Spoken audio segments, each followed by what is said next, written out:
Hi everybody, it's Trisha the Lumber Lady. Today I'm going to give you a little tutorial on how to make some cute decorative planter boxes. They're not for outside, they're for inside to put cute holiday items or whatever you want in them. So they're all over the internet, and I've even done a couple different versions to figure out what I want to do. So the first one I made was this one, and it was made completely with 1x6s. So all four sides are the exact same 1x6s, and on the ends I actually cut them at an angle to make it like that. My other one I made, this one, is made with 2x6 and then just 1/4-inch plywood. And as you can see on the end, it's just square. And I really liked this version, and so today I'm going to show you how to make it with the 2x6 and the plywood, but we're going to do the angle on it like the other one.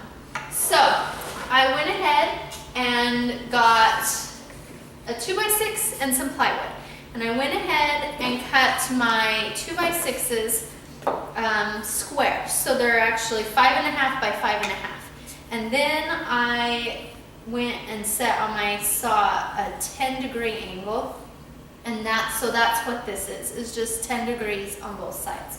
So these are, the two ends are exactly the same. And then I got my plywood, and this is 5.5 inches to be the same height as my 2x6.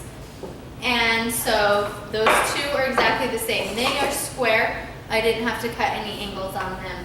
Then for the bottom, I measured, and the two sides plus my 2x6 ends up being on the bottom 4 inches total. So these ones are cut at 5.5 inches. My bottom piece is cut at 4 inches. So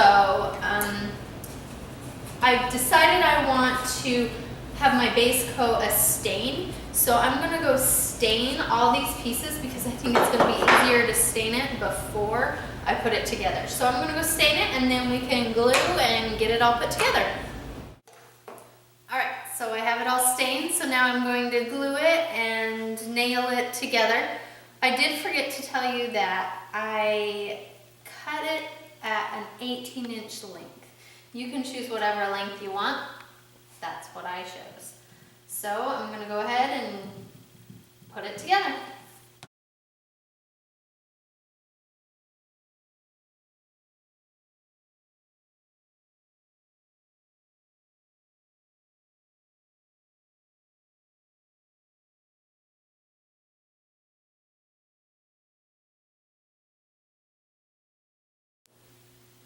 Okay, so after I got it all glued together, there were some rough edges or high edges in certain spots. So I actually took my sander and just ran it along it, and as you can see, it evens it out and just makes it all one piece now instead of glued pieces together.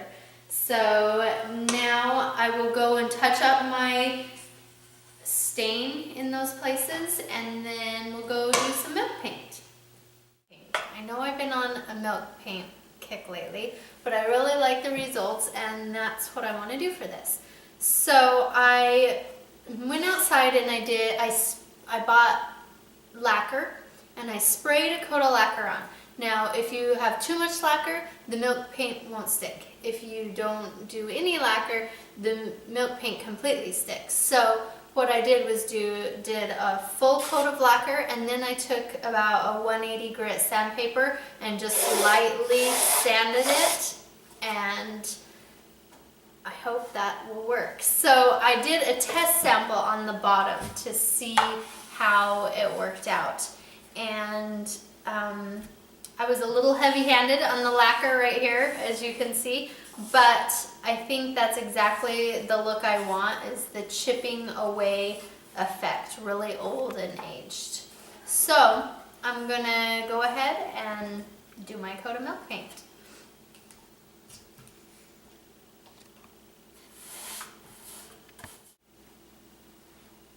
so my milk paint was drying and I started to scrape it off, and I wanted to show you what I do to scrape off. I use my metal putty knife and I just start scraping, and I don't push hard at all at first.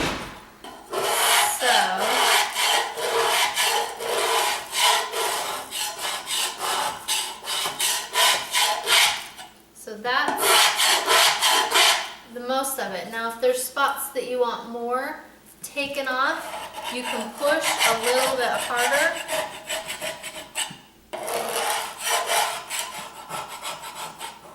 To take more off. But the parts that flake off, they flake off really easy. So I think I want some sort of design or writing or something on it. So I think that I might go cut something with vinyl and stick on and do a stencil on it and see how it works out. Alright, so after I got done scraping my milk paint, I went ahead and sprayed a couple coats of my lacquer on to seal it and to keep that milk paint from pulling off anymore. And then I told you I wanted to do some sort of pattern. So I found this stencil that I liked, and I went ahead after my lacquer was on so that it sealed the milk paint.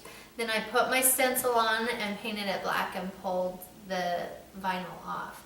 You want to make sure you don't have a really sticky vinyl or it's going to just pull all of your milk paint off. So that's how I did my stencil.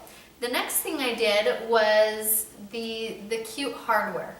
Now, when you go to Home Depot or wherever, you find hardware that's shiny. They have either shiny brass or shiny silver. And with this aged look, that's not what I want. So I experimented a little bit, and I took these are called corner braces, and I took my corner brace and I actually got my little blowtorch here, and what I do is I hold it with my pliers here and I put the heat, my flame on it, and it changes to a kind of a burnt, rough look. Now, I wanted it even darker because it still looked not like this. It didn't have any black on it. So what I did is I dropped it in this solution. Now this solution is just vinegar and salt. And it was clear about a month ago, but I continuously use it. I haven't ever thrown it away. I just keep dropping my metal in and let it sit for a few hours or a day. And when you pull it out, it has this vinegar and salt have reacted to it, and it turns all the metal a darker, tarnished look. And it's exactly what I wanted. So I screwed my corner brackets in, and my planter box is complete. So now I can fill it with flowers for the spring, or pumpkins and gourds for Thanksgiving, or Christmas ornaments at Christmas. I can just exchange things out for every holiday that I want to decorate for. And I guess that's it. If you want to see more, be sure to go check out my blog, thelumberlady.com, or you can follow me on Pinterest or on Facebook or on Instagram, or I also have a YouTube channel, so check it out. Thanks.